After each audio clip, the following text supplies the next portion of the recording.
हमारे खुदावंद यीशु की अंजील मुकद्दस मरकस के मुताबिक उसका छठा बाब 30 से 34 आयत तक। एक दिन रसूल यीशु के पास जमा हुए और जो कुछ उन्होंने किया और सिखाया था सब उससे बयान किया।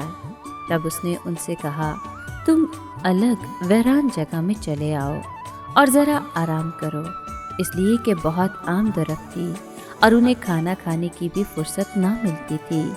बस वो कश्ती पर चढ़कर अलग एक वीरान जगह में चले गए और बतेरों ने उनको जाते देखा और जान गए और सब शहरों से इकट्ठे होकर वहाँ पैदल दौड़े और उनसे पहले जा पहुँचे।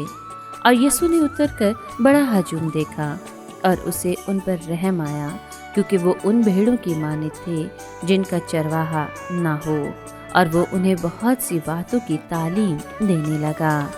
पाक कलाम के पढ़े और सुने जाने पर खुदावंद की बरकत हो, खुदा का शुक्र हो। अजीज दोस्तों, आज के कलाम में हमने सुना कि शागिर्द अपनी मुनादी के पहले मिशन से वापस कुफरनहूम आए थे।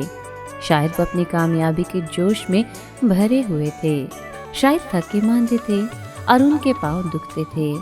खुदावंद ने देखा कि उनको आराम और सुकून की ज़रूरत है, इसलिए वो उन्हें कश्ती में साथ लेकर अलग एक वीरान जगह में चले गए। ये जगह गलील की झील के किनारे थी।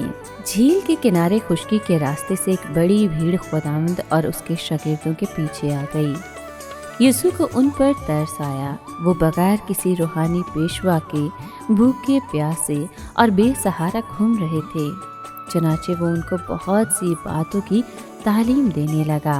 और यही वो कुदरत है जिस पर हमें कभी भी शक नहीं होना चाहिए, क्योंकि वो हमारी रूहानी और दुनियावी और जिस्मानी हर तरह की ज़रूरियात को हमेशा पूरा करता है। और यही खुदा की कुदरत है कि अगर हम पहले खुदा की बादशाही और उसकी रास्तबाजी को तलाश करें तो वो हमारी रूहानी, जिस्मानी और दुनियावी हर ज़रूरत को पूरा करेगा।